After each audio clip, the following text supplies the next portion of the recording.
पुरस्कार दुनिया के मुअज़्ज़िज़ दोस्तों, आज हम आपको एक ऐसे फिजाई मुहिम्मे में उलझाने के मुर्तकिब हो रहे हैं जो 2014 से लेकर लम्हे मौजूद तक एक सरबस्ता राज है। अगर आपका हाफिजा ज्यादा कमजोर नहीं तो फिर आपको याद होना चाहिए कि 8 मार्च 2014 एक ऐसा दिन था जब मलेशिया के कुआलालंपुर के इंटरनेशनल एयरपोर्ट से मलेशियन बोइंग MH370 ने अमले के 12 अफराद के अलावा 227 मुसाफिरों के हमरा चाइना के शहर बीजिंग के लिए उड़ान भरी और अपनी उड़ान के 40 मिनट के बाद उसका एयर ट्रैफिक कंट्रोल से आखिरी राब्ता 1:19 पर हुआ, जब वो जनूबी चाइना के समुद्री हिस्से पर सफर कर रहा था। इस जहाज के साथ पेश आने वाले हादसे के मुतालिक अगरचे कई साल गुजरने के बावजूद भी अभी तक कोई हतमी रिपोर्ट सामने नहीं आ सकी, लेकिन इसके बारे में अब तक जो अंदाजे सामने आए हैं उन पर तफसीली बहस से कबल नए आने वाले साथियों से गुजारिश है कि वो चैनल को सब्सक्राइब करके साथ मौजूद घंटी के बटन को भी दबा दें। ख़वातीनो हजरात,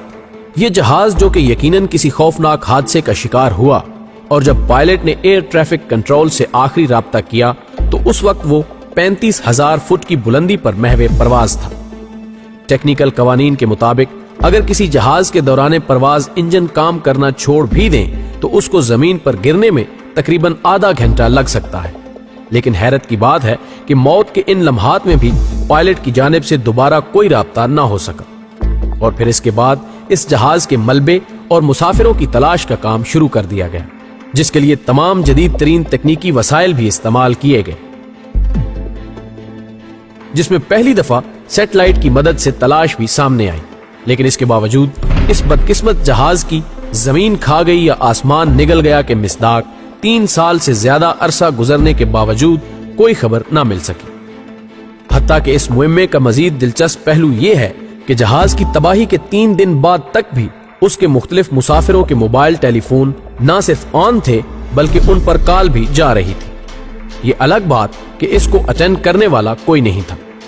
हम देखते हैं कि फी जमाना मोबाइल कॉल की मदद से लोकेशन का तायुन करना इंतहाई आसान है,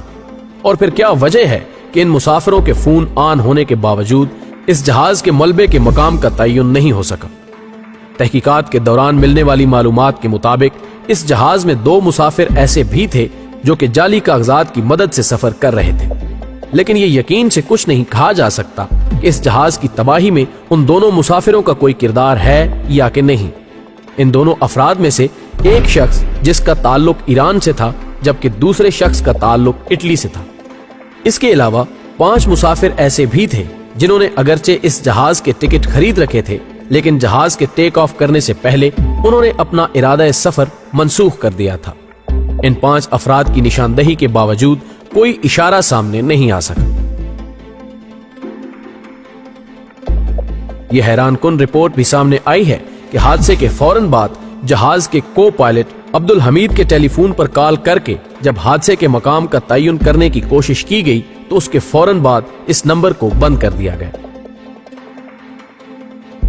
नाज़रीन मोहतरम, इसके अलावा भी बाज लोगों की आरा के मुताबिक ये रिमोट साइबर हाईजैकिंग का केस भी हो सकता है।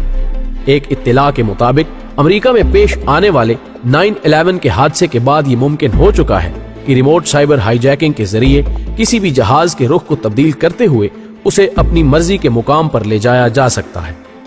इस जहाज की गुमशुदगी के बारे में बहुत सी मुतजाद इतलात से इशारा मिलता है कि यह महज हादसा नहीं बल्कि इसके पीछे यकीनन कोई गहरी साजिश है।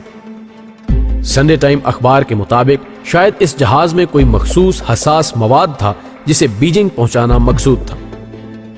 नाजरीन, गुज़श्ता 3 सालों में इस सरबस्ता राज को बेनकाब करने के लिए कम अज कम 34 हवाई जहाज और 40 बहरी जहाज जिनका ताल्लुक मुख्तलिफ ममालिक से बनता था ने मलेशिया से वियतनाम तक इस जहाज को तलाश करने की कोशिश की,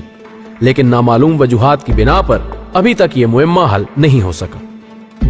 वीडियो पसंद आने की सूरत में लाइक का बटन दबाते हुए इसे दोस्तों के साथ जरूर शेयर करें और हमें भी अपनी कीमती आरा से जरूर